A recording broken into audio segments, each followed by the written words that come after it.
This is Les Major for Broken Joysticks. I'm here with Adam, and Adam will be talking to us today about Injustice: Gods Among Us. So Adam, how's the game going so far? Good. Comes out April 16th, so we're almost at the finish line. We're really proud of where the game ended up. It's an awesome experience. Yeah, I've been really impressed seeing NetherRealm's taking their fighting game genre in a whole new direction, going for the DC characters and all that. We've already seen the Mortal Kombat characters fighting the DC characters, but I've seen fighting and all that, the previews online. Yep. But this is definitely, it seems a lot more fast and furious. There's a lot more to it.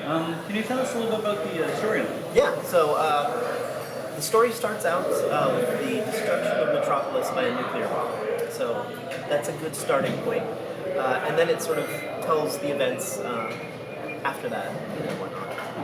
Beyond that, it's a spoiler, but it's Fair enough, an epic story. So it's written by the NetherRealm guys with Jimmy Palmiotti and Justin Gray from DC Consulting to sort of make sure everything came out really perfect and to canon.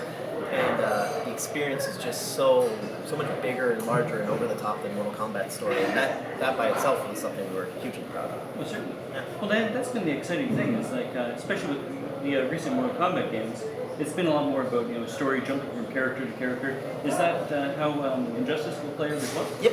So it's a very similar format. We really want, if we let people pick their own characters, especially before they have a chance to start, they're probably going to pick Superman and Batman. So this is a cool way to have people experience the story from different viewpoints, but also to try out characters they might not otherwise play, and they'll most likely find a new character they love without having to go in thinking of it. Certainly, getting people in there that actually try and really know rather than. How does this differ from Mortal Kombat games in terms of gameplay? I've heard, for example, the block function is different. You hold back instead of actually pressing the block button. Yeah. How about the rest of the actual combat? Yeah, there's some pretty big differences. So you're correct, at a core level, back to block is a big change from Mortal Kombat, and it fundamentally changes the way the game plays. But in terms of big picture stuff, one of the key changes we have for this game is interactable environments. So each fight line has this set of toys to play with, whether it be a car in the background or a chandelier in a house. And every character can use it in their own distinct way. So a big character like Grundy might grab the car and slam it on somebody, while a character like Batman might put a sticky bomb on the car and then jump off, and an explosion might go off. So we actually want the arena you choose and where you are in the arena to be just as important as the character. So that's a pretty fundamental difference in fighting. That's really excellent. I was looking at the trailers and everything, and I just couldn't tell at times and all that. It was like I didn't want to presume. Yeah. But it looked like, I believe it was maybe in the Batcave, and that there was some hanging wires, and the characters were getting knocked into those. Yep. No, that's a really cool feature. That one, that's actually the playfield evolves in that background. So first there's a generator that characters pick up and destroy and throw at people, and then later on those become a danger zone. So if you hang out underneath there, you can get electrocuted and get in trouble. So the actual background evolves as the fight goes on. So of course too, is this going to be in the way of the new Mortal Kombat and everything? Have kind of unlockables and everything too? Yeah. So that's something we're unquestionably proud of, is secrets and unlockables and all those fun things. And there's, especially for DC fans, there's going to be a lot of surprises that I think they'll be really excited by. Well, I think so too. Especially the Red Sun downloadable content. Yep. That really surprised me. I mean, it comes with the full storyline and everything too, rather than just you can have tons of skins in that game. It certainly is rewarding. Play as your favorite different kind of costumes and everything and all that too on your favorite characters. But can you tell us anything about the downloadable content? Yeah, well, the sort of the Red Sun stuff you mentioned comes with its own storyline, these really cool scenarios that you play, and you do sort of different gameplay things, and it tells a really cool, funny interpretation of that storyline. Right now, the NetherRealm sort of philosophy is to cram as much content on disc as possible up until the last second. But for the most part, we've been putting unlockables and skins and secrets on disc.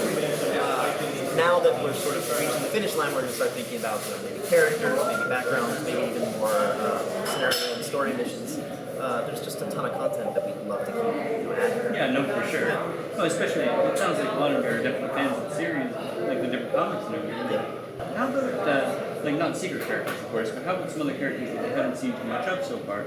Can you name off a couple of them? I believe I've seen some stuff for Aquaman, for example. Yes.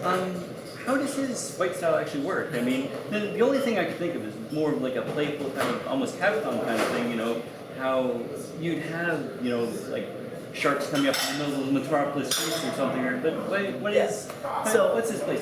Aquaman, from day one, has been one of those characters where we said we want to make him just awesome, right? Because it's a challenge. Well, exactly. Yeah. And That's what I like to think too. yeah, and we didn't go the Marvel route. It's not cartoon. It's very serious. So he uses his trident really. A lot of attacks based upon hitting people with his huge trident. Yeah. Water-based attacks. So he has a tidal wave he can summon. He summons his trident up through water. He's super the sort of big over-the-top moment is he floods the entire arena and then calls in a shark that tears apart his victim. So very visceral, very cool looking, but still, the presentation is cinematic, not cartoon. Well, that's just it. It sticks more with the actual Mortal Kombat concept of having elemental characters rather than slapstick kind of comedy. Yeah. And again, there's just tons of content. Really excited for people to get their hands on it and find out, what content they like. The really big thing is just going to be the cinematic presentation. We think it shows off DC in a light that people haven't necessarily seen, and we think they're going to love both DC comics, characters they know, as well as I think that's even one of the biggest things for us and all that. It's like a lot of different fans. I mean, they've been seeing, there's no Mortal Kombat game. So they don't really think about it in the new way that these games have evolved. I mean, the story modes that are just absolutely incredible. Yeah, exactly. And that's our driving mission is to expand the genre. It would be very easy to keep churning out, fight after fight after fight. It's not what we want. Well, exactly. We want to be, our competitor is Call of Duty. We got to make AAA games to compete with the big boys. Thank you very much for your time. Thank you very much.